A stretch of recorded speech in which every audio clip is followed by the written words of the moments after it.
Halo semua, balik lagi sama saya Abah Kopdut alias Kopi Udud. Semoga kalian semua bisa ganti HP bulan ini. Informasi sangatlah luar biasa. Banyak sekali informasi yang sangat penting. Banyak sekali orang yang menginginkan sebuah informasi, terutamanya informasi untuk kemajuan hidupnya. Dan kita semua sudah tahu bahwa informasi selalu menguntungkan bagi beberapa pihak, dan ada juga yang merugikan bagi pihak lain. Banyak sekali para petinggi, khususnya para pemerintah, yang rela mengeluarkan uang atau menyuruh agen khusus untuk mencari sebuah informasi. Bahkan mereka tidak akan segan untuk membantai seseorang, begitupun dengan kerajaan untuk mengambil atau mempertahankan sebuah informasi. Kita semua sudah tahu bahwa informasi yang didapat di chapter kemarin sangatlah luar biasa edan. Mulai dari penghuni kastil Terbengkalai alias Kastil Pangea, keberadaan atau bentuk Dokter Pegapang, dan robot kuno berkarat, bahkan pertarungan Lau melawan si pedut Kurohige. Dan jika berbicara sebuah informasi, tidak akan lepas dari sosok si tampan kalem bercodet cap macan, yaitu Akagami no Sang. Belum diketahui pergerakan Akagami akan kemana. Untuk informasi sebelumnya, kita diberitahu bahwa Sang akan mengejar Bartolomeo karena sudah membakar benderanya. Di sini Barto sepertinya tidak mengetahui bahwa sosok Sang adalah orang yang dihormati oleh Monkey D. Luffy. Mari kita utarakan soal Barto dan berfokus kepada pergerakan Akagami no Sang dan nakamanya. Si ganteng bercoret hanya ditampilkan sedikit saja dan hanya diperlihatkan beberapa pergerakannya, seperti mendatangi para Gorosei dan mengintimidasi seorang manusia hutan atau Aramaki. Bajak laut ini sangatlah kuat, tetapi mengapa jika Sang dan nakamanya kuat, kenapa tidak menghabisi Kurohige? Kita semua sudah tahu bahwa Sang sangatlah mengawasi pergerakan dari si anak durhaka itu, tetapi Sang tidak menghabisinya. Mengapa demikian? Dikatakan bahwa Klandi harus dikalahkan oleh Klandi, tetapi jika pergerakan berbahaya, mengapa Sang tidak menghabisi Kurohige saja? Banyak sekali tanda tanya dari AA Codet ini, entah apa yang dibicarakan dengan para Gorosei dan entah apa yang dilakukan ketika menghadang Kaido. Apakah Sang sekuat itu hingga Gorosei tidak menangkap Sang ketika mendatanginya? Saya sangat heran dengan orang ini, dicap sebagai Yonko dan seorang master haki dan memiliki nakama yang sangat kuat. Sepertinya ketika datang kepada Gorosei, Sang bertukar informasi. Tetapi untuk apa Sang yang seorang bajak laut bertukar informasi? Mungkin akan sangat masuk akal jika Sang bertukar informasi dengan sosok Fleet Admiral seperti Sengoku, Akainu, atau Garp. Tetapi yang dilakukan Sang adalah datang dan langsung mengobrol dengan Gorosei. Di sini saya berpikir apakah Sang mengetahui bahwa adanya keberadaan dari Im Sama?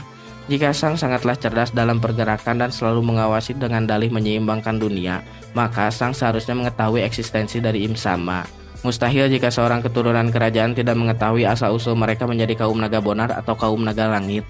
Saya berpikir jika Sang mengetahui eksistensi dari Im Sama, namun Sang tidak bisa bertemu sembarangan dengan Im Sama, maka yang dilakukan adalah menemui Gorosei dan Gorosei menyampaikan informasi tersebut kepada Im Sama. Semua adalah teka-teki. Banyak sekali yang berteori bahwa Sang adalah seorang penjahat. Namun opini tersebut bisa dipatahkan dengan cara Sang memberikan buah gomu-gomu dan pergerakannya untuk menuntun Luffy menjadi raja bajak laut dari belakang layar. Dan jika Sang adalah seorang musuh, maka itu sangat mustahil karena ada keberadaan Yasop. Tidak mungkin jika Yasop di akhir akan melawan anaknya untuk dibunuh, yaitu Usopp. Karena jika Akagami no Sang ini adalah musuh, maka Luffy akan berhadapan dengan Sang dan Yasop akan membunuh anaknya, yaitu Usopp. Maka itu semua dapat dipatahkan dan tidak akan mungkin. Dan jika orang baik beserta niat menjungkir balikan pemerintah dunia, mengapa juga Sang yang sekuat itu tidak menghabisi para Yonko seperti Big Mom, Kurohige, dan Kaido? Mungkin jika Big Mom akan mudah dikalahkan, tetapi jika Kaido akan sangat kesulitan. Secara Kaido bukanlah lawan kaleng-kaleng, tapi saya yakin Sang akan menang jika berhadapan dengan Kaido. Dan satu lagi adalah Kurohige. Di sini kita semua dibuat bingung apakah Sang ketakutan atau memberikan kesempatan untuk Luffy untuk mengalahkan Kurohige atas nama almarhum Podcast DS. Karena jika menghadapi sekelas Kaido dan berani beradu pedang dengan Shirohige, kenapa tidak berani berhadapan dengan Kurohige yang notabene terlihat lemah? Dan Sang juga tidak perlu khawatir jika berhadapan dengan Kurohige karena dia bukanlah pengguna buah iblis. Dia adalah master dari segala master pengguna haki kecuali Garp. Mungkin di sini Sang lebih baik mengawasi pergerakan Kurohige dan selalu melindungi apa yang dia ingin lindungi dari belakang layar. Karena Sang mengetahui yang pantas dan bisa melakukan semua ini adalah sosok Luffy. Di sini Sang mengetahui eksistensi terkait Joy Boy dan Sang juga ingin menjadikan Luffy sebagai sosok Joy Boy. Karena Luffy akan sangat sulit berkembang jika musuh yang harus dihadapinya dihabisi oleh Sang. Dan Sang juga membentuk Luffy dengan sebuah perjalanan atau pertarungan yang dia hadapi sepanjang perjalanannya. Sang membentuk pola pikir dari Luffy untuk menjadi Joy Boy karena memiliki buahnya saja tidak akan cukup. Semua harus seimbang dengan sebuah informasi dan kejadian. Maka Luffy akan memahami apa yang dirasakan atau yang dialami oleh sosok Joy Boy. Di sini juga Sang mengetahui bahwa adanya sosok Dragon. Sang sangat menghargai sosok dragon karena mereka berdua bergerak pada tujuan yang sama. Namun mereka memiliki jalan yang berbeda. Di sini Sang cukup hebat memperhatikan semuanya. Pemerintah akan sangat kesulitan jika diserang dari berbagai sudut. Sang mengetahui bahwa untuk mengalahkan pemerintah adalah dengan cara bekerja sama. Sang menganalogikan bahwa dia adalah seorang pemerintah itu sendiri yang berusaha menghancurkan kerajaan kuno. Karena kerajaan kuno kuat dan hebat hancur oleh 20 aliansi kerajaan. Jadi di sini Sang berperan seperti Im Sama yang mengetahui akses beberapa tempat ke pemerintah dunia, terutama Gorosei. Mungkin kalau kalian nonton video saya bakalan ngerti maksud saya akan kemana.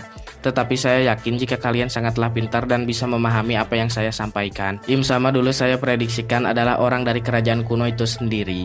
Dan dianalogikan Sang adalah Im Sama itu sendiri layaknya dahulu. Dengan cara membentuk Luffy, membiarkan pasukan revolusi dan bajak laut yang lainnya mengejar One Piece. Di sini jika Luffy mendapatkan One Piece, maka seluruh dunia akan mendapatkannya. Dan mereka semua akan bekerja sama dengan Luffy untuk menghancurkan pemerintah dunia. Begitupun dengan organisasi Sword Army.